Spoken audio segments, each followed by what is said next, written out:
Imagine a world of neon lights, where technology is rampant, and the mind a computer, to be replaced, to be manipulated, to be hacked. A world with no right or wrong. Ethics vanish when people become weapons. This is the situation we face. A hacker with the deadliest implants tries to escape the grips of the military to save her own life, and an agent trying to force her back into a cage so she can cause no harm. All we have to do is decide. If this sounds familiar to you, then you would know this dilemma is from Phantom Liberty, Songbird being the hacker and Solomon Reed the agent. And during this decision of whom to help, I was left wondering, what is ethically the right thing to do?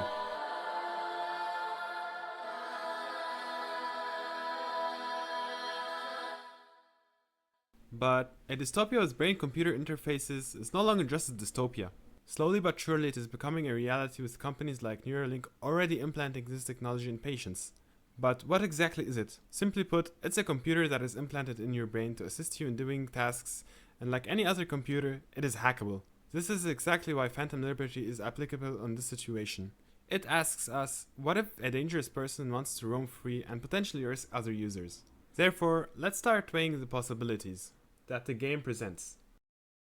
But how many would die? They'll die so we can survive. If you disagree with Songbird's statement, then you might be tempted to side with Reed. As a matter of fact, the harms principle justifies constraining someone's liberty to protect others. Therefore, Songbird does not have any right to pursue her liberty if it risks the lives of innocent people.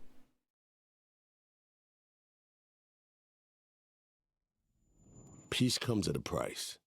Someone's always got to pay. Despite this, Reed's main motivation is not towards the people.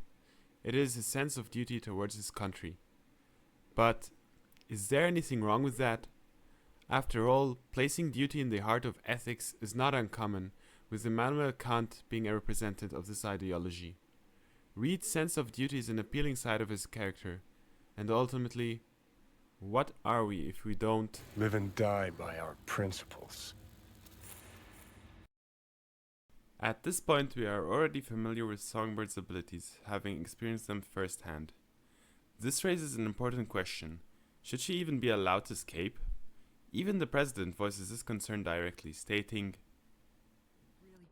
If our little bird lands in the wrong hands, I don't want to think what will happen. All that. We're the only ones privy.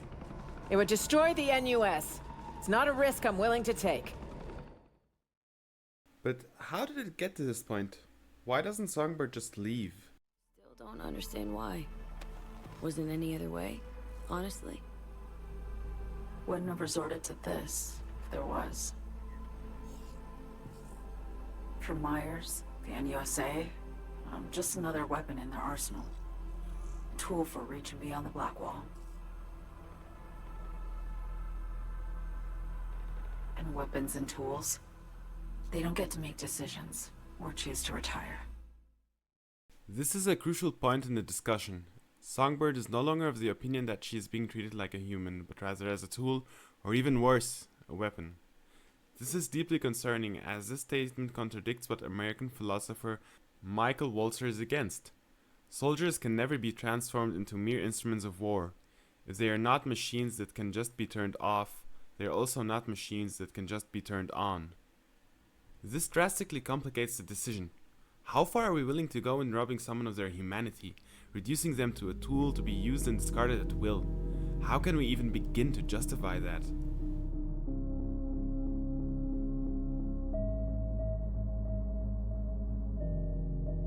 You know, V, treason ain't ever black and white. V, thank you. Really. Thank you for being here. That's the tragedy, V. Someone's gonna play victim to the other's good intentions. Try not to forget that when you're standing.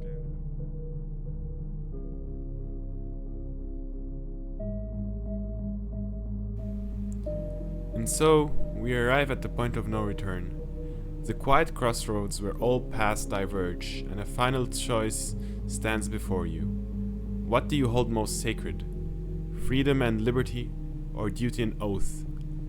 This is a beautiful tension at the heart of ethics. Both choices carry weight, both possess virtue, yet they pull us toward different destinies. We each must decide what we value most, for it is our values that shape our lives. So I ask you, what will you choose?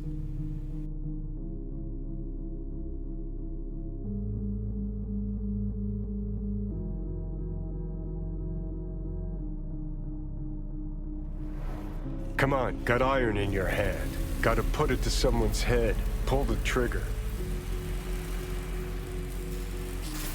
The master spy and the agent unloosed. Tragedy, comedy, or both.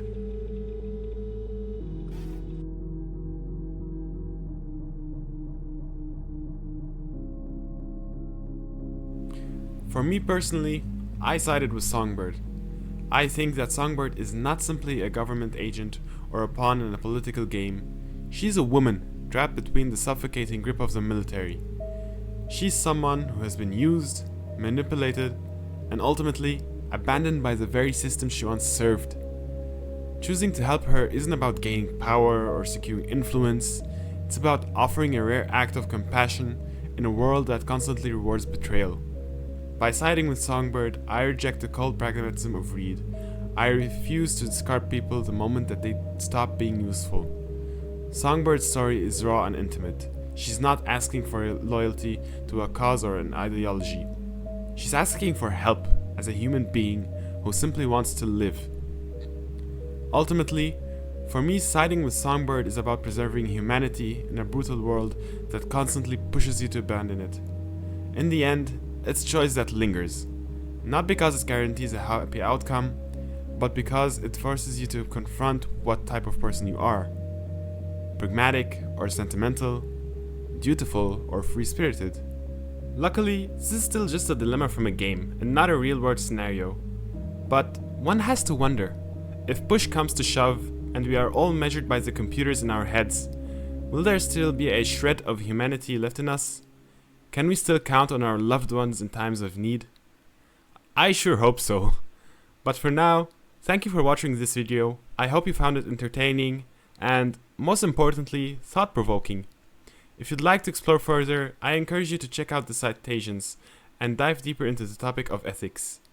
Once again, thank you for watching and take care.